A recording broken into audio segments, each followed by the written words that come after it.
মিথ্যে মিথ্যে মামলা, চক্রান্ত, রাজনৈতিক প্রতিহিংসা। বাংলার মুখ্যমন্ত্রী হিংস্র, সে প্রতিহিংসা চরিতার্থ করছে, তৃণমূলের কর্মীদেরকে এভাবে অত্যাচার করছে। যত অত্যাচারী হোক, শুভেন্দু অধিকারী আমাদের উপর যত অত্যাচারী করুক, শেষ নিঃশ্বাস পর্যন্ত আমি তৃণমূল কংগ্রেস, শেষ নিঃশ্বাস পর্যন্ত আমি মমতা ব্যানার্জির সঙ্গে আছি। শুভেন্দু অধিকারীর যা করার আছে, সিদ্ধার্থ মজুমদারের যা করার আছে, কালনারে মেলে করে নিতে পারে। অত্যাচারী সরকার শুধু অত্যাচার করে যাচ্ছে। গণতন্ত্র বলে কি কিছু নেই? আমরা কি কোনো আমাদের গণতান্ত্রিক অধিকার নেই? শুধু মিথ্যা মামলা দিয়ে একটার পর একটা আমাদেরকে এইভাবে জেলে ঢুকিয়ে অপদস্থ করা হচ্ছে। যে প্রাক্তন কালনা 2 নম্বর ব্লক সভাপতি তৃণমূল কংগ্রেসের, তিনি গ্রেপ্তার হয়েছেন।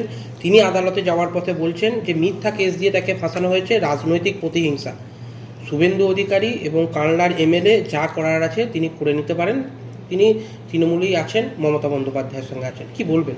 এখানে শুভেন্দু অধিকারী বা আমার এখানে কি করার আছে? শুভেন্দু অধিকারী আমাদের চিফ মিনিস্টার, উনি হচ্ছে chief administrator of the state. উনি যেভাবে রাজ্য চলার কথা সেইভাবে উনি চালাচ্ছেন, জনগণের সেবা করছেন।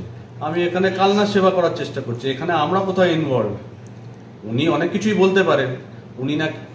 উনি নাকি তৃণমূলের সাথেই আছেন প্রথমে বললেন, তারপর হঠাৎ হয়তো মনে পড়েছে কোন তৃণমূল, তাই জন্য ফট করে বলে আমি মমতার সাথে আছি। তো আপনি থাকুন না মমতা ব্যানার্জির সাথে।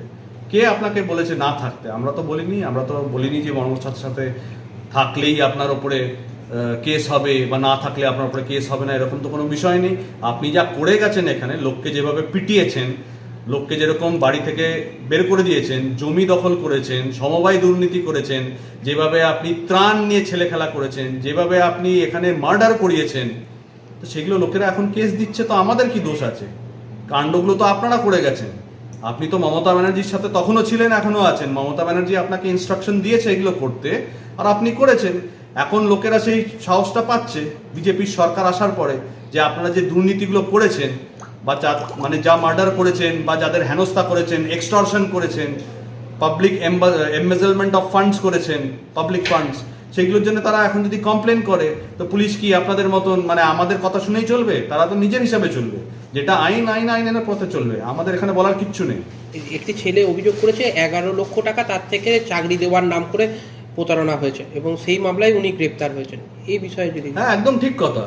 আমি তো শুনলাম যে পুরো নথি পাওয়া গেছে, পুরো অ্যাপয়েন্টমেন্ট লেটার পাওয়া গেছে, তার আগে ইন্টারভিউ লেটার পর্যন্ত পাওয়া গেছে, যে কে কোথায় যাবে, কোথায় ইনস্ট্রাকশন দেওয়া হয়েছে, সেখানে গিয়ে কাকে বসানো হবে ইন্টারভিউতে, কে চাকরি পাবে, এই সব নথি পাওয়া গেছে, রেজিস্টার্স পাওয়া গেছে, লেটার্স পাওয়া গেছে। এখানে মিথ্যে অভিযোগ কোথায়? সুশোভন হালদারের নামেও ওনার নামেও একটি অভিযোগ আছে। উনি আর ইনি দুজনাই যোগসাজশ। সুশোভন হালদার আমি যেটা শুনেছি ছিল ওনার ড্রাইভার। সব জায়গায় তো উনি নিজে যেতে পারতেন না, যেখানে উনি নিজে যেতে পারতেন না সেখানে সুশোভন হালদারকে পাঠানো হতো।